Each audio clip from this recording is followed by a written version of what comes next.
బాలింతల కరివేపాకు పొడి ఫ్రెండ్స్. ఇది ఎట్ట చేసుకోవాలో ఒకసారి చూసి నా విధానంలో నేను చేస్తున్నాను, నా తయారీ విధానం ఫ్రెండ్స్. ఇది కొంచెంగా మినపప్పు, కొంచెంగా 50 గ్రాములు మినపప్పు, 50 గ్రాములు ధనియాలు, 50 గ్రాములు తెల్లగడ్డలు, కొంచెంగా కందిపప్పు ఫ్రెండ్స్. ఊరికే కొంచెంగా 2 స్పూన్ల కందిపప్పు వేసాను, బాలింతలకు కాబట్టి, శనగపప్పు పడకూడదు కాబట్టి 2 స్పూన్ల కందిపప్పు వేసాను. ఇవన్నీ వేయించుకోవాలి ఫ్రెండ్స్. ముందు బాగా దోరగా వేయించుకోవాలి, వాసన వచ్చే వరకు వేయించుకోవాలి ఫ్రెండ్స్.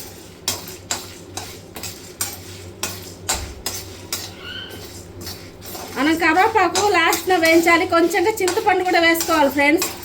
చింతపండు కొంచెంగా వేసుకోవాలి. 6 ఎండుమిరపకాయలు కూడా తీసుకోవాలి ఫ్రెండ్స్, కొంచెం కారం కావాలి కాబట్టి. అంతే ఫ్రెండ్స్, ఇవన్నీ వేసుకోవచ్చు. కరివేపాకు లాస్ట్లో వేయించాలి. చింతపండు చిన్న నిమ్మకాయ సైజు, గుచ్చి నిమ్మకాయ సైజుకి చింతపండు వేసుకోవాలి ఫ్రెండ్స్ పులుపుకి. కరివేపాకు 2-3 నిమిషాలు వేయించుకోవాలి ఫ్రెండ్స్. బాగా కొంచెం ఎండిన కరివేపాకే ఇది, కడిగి ఆరబోసి ఎండబెట్టిన కరివేపాకు. 2-3 నిమిషాలు బాగా వేయించుకోవాలి ఫ్రెండ్స్. వేగాలి, బాగా వాసన వచ్చే వరకు వేగాలి. నిల్వ ఉంటుంది ఫ్రెండ్స్ ఇట్లా వేయిస్తే.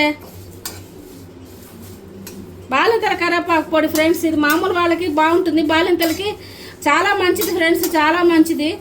తెల్లగడ్డలు అందుకే కాసిన ఎక్కువ వేస్తున్నాం పాలు పడడానికి.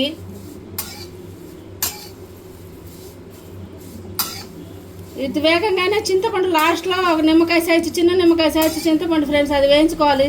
అంతే ఫ్రెండ్స్, మనం మిక్సీ కొట్టుకోవడం. ఉప్పు కలుపుకొని 1 స్పూన్ ఉప్పుకు పడుతుంది, 1 స్పూన్ ఉప్పు వేసుకొని మిక్సీ కొట్టుకోవాలి. అంతే ఫ్రెండ్స్, పెద్ద స్పూన్ ఉప్పు పడుతుంది. చింతపండు మనం వేయించుకోవాలి ఫ్రెండ్స్ ఆఖరణ. అప్పుడే అది బాగా వేగి బాగా మిక్సీ పట్టడానికి ఈజీగా ఉంటుంది ఫ్రెండ్స్. కొంచెం వేయించాలి, పచ్చి వేసేందుకు లేదు. బాలింతల కరివేపాకు పొడి ఫ్రెండ్స్. ఇది చాలా అంటే చాలా బాగుంటుంది. ఇది మిక్సీ మనం కొట్టేసాం, రెడీ చేసేసాం, అంతా రెడీ అయిపోయింది. ఇంతే ఫ్రెండ్స్, వాళ్ళకి ఆరోగ్యం చాలా బాగుంటుంది, ఆరోగ్యానికి మంచిది ఫ్రెండ్స్ ఈ కరివేపాకు పొడి. ఛానల్ మాస్ చిట్కాలు ఫ్రెండ్స్. Please subscribe me.